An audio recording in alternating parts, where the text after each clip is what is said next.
May talked about like the partnership between academia, industry, and something else. Are you familiar? Community? Yes. Okay, cool.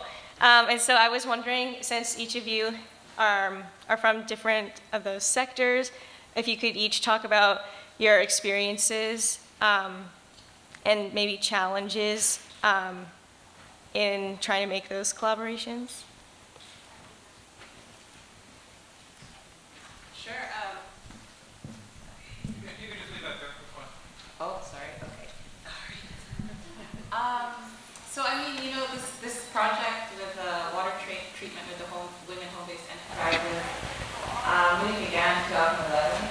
And I was brought into the project because we were designing this paraphrase drawing for them. So that process evolved over many years. And I think the most important thing I realized about the importance of that was building trust. You know, the biggest challenges that, you know, such communities have are not going to be revealed in surveys, where you sort of dip in and conduct these type of field research over a period of months. And they're likely not even going to share with an outsider. So constructing group dynamics where you can get valuable input, and also just building up a long-term infrastructure where that input can always flow into the research framework was critical. And we're lucky to have a partner, Architecture Sans Frontières, that instigated this whole process that's been working with women since 2011. And I think it's building those hybrid groups that is essential. And then also just understanding the value and respecting the value that they bring in terms of information into the design process. You just can't underestimate it. And understanding their group dynamics as well. You know, I'll just say this. They've spent a long time understanding how their community groups work together. Google came and did a study on group dynamics with them and were blown away because they realized certain forms of hierarchy. If you pair older women with younger women who have less experience, it's a total disaster. And you don't want to interview such groups together because some people's voices get downplayed. So understanding those dynamics and designing a methodology for getting research for design needs to understand that.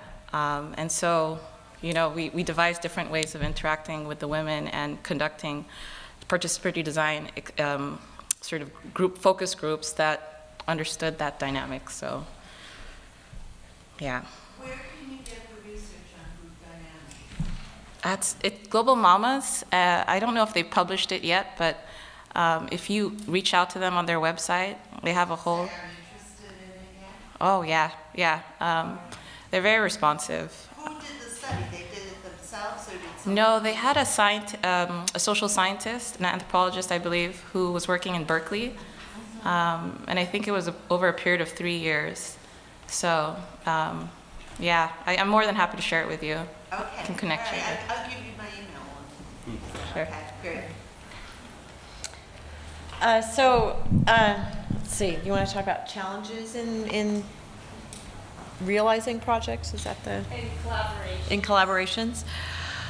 So I think the work that I'm involved with, they tend to be kind of larger projects that span long time frames, and I think one of the challenges is keeping people engaged long enough to help realize them. And I think having community-based support at the beginning of the project is one of the keys to seeing it.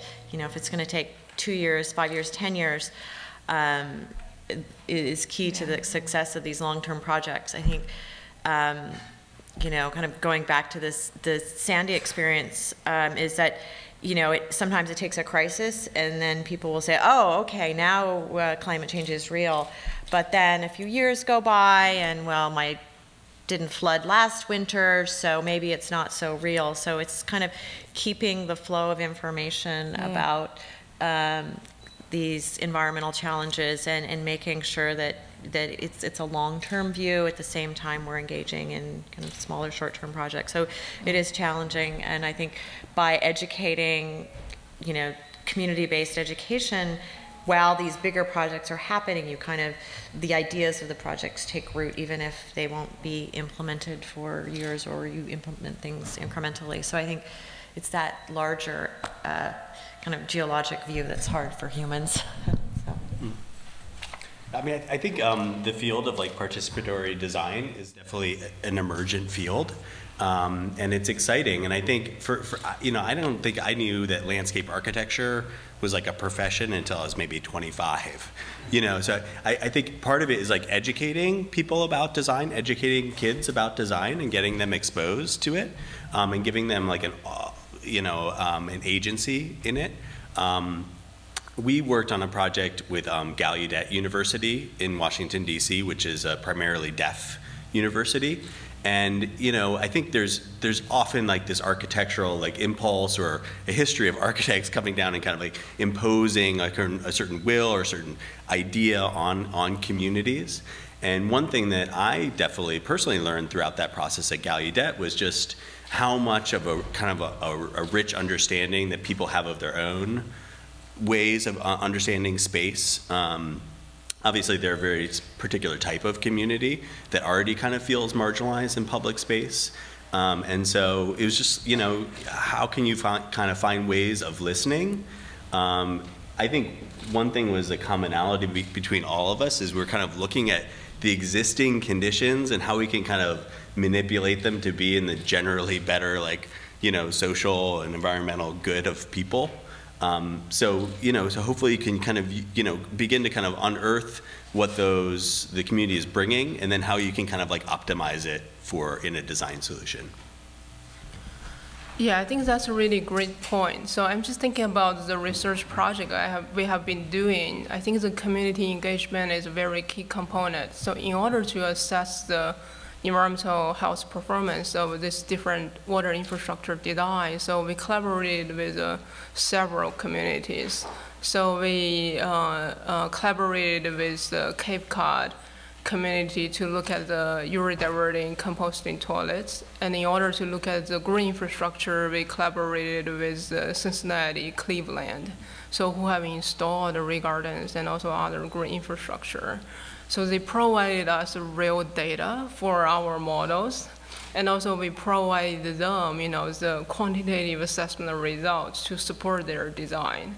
And also the multidisciplinary collaboration for research is also the key as well. So within our team, so we have the engineers, we also have economists, and also epidemiologists in order to understand this comprehensive effect of infrastructure.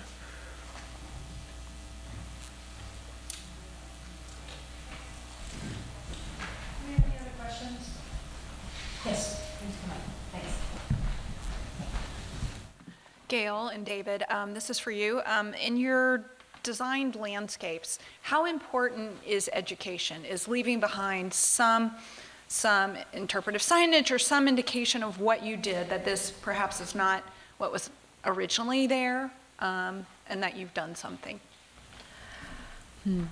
That's a good question. So I think there's kind of the literal interpretation of places, which I actually think is really important. It's nice to actually have a sign that tells you, but there's, for example, in Hudson, there's these layers of history that you really don't understand unless someone tells you about it. But there's, so I think yes, so that's definitely part of making a landscape, but I think there's also just the experiential part of transforming a space that educates you on a different level. I think by providing the access to landscapes that you can't get to already, or reconstructing them in a way that you reveal a landscape that's already there, is kind of I'm going to call this a subconscious education about a place. So while you may not be completely interested in wetland, habitat, by virtue of guiding immersing, so you can't get to the top of the mountain without going through the stream, you kind of absorb these, they cause you to pause, you observe, so I think by manipulating someone's experience through the landscape is what I see as it's there in every project, because you're kind of exposing the landscape by virtue of how you lead people through it. I think there's kind of, it happens on different levels, I think, in every project, so. Yeah, I would concur. You know, I think part of our role and responsibility as landscape architects is to get people exposed to certain natural conditions like wetlands and give them the ability to kind of appreciate that in a new way. I think as it translates to sustainability, you know, and landscape design and kind of the way that inspires future generations and education. I mean, I feel like we all should be doing the checklist of the environmental things that we need to do and can possibly do. That should just be the baseline. I think what we can do as kind of educators as well is just focus on kind of shifting people's perceptions, right? So as a design goes, I mean, you could put a tree here, you could put it there, it could be this type of paving or that type of paving. You know, it really doesn't matter, a lot of it, you know, when you get down to it. I think what the bigger kind of things should be is really kind of, again, kind of shifting people's perceptions about the way that they perceive of their space. That then has this whole catalytic effect that can really educate people in a different way. So it's not like a, you know, hit them over the head maybe with signage, but kind of inspire them to kind of reconsider things in a new way. Thank you, and we've run out of time, but I really want to thank this panel. All of your presentations were fantastic.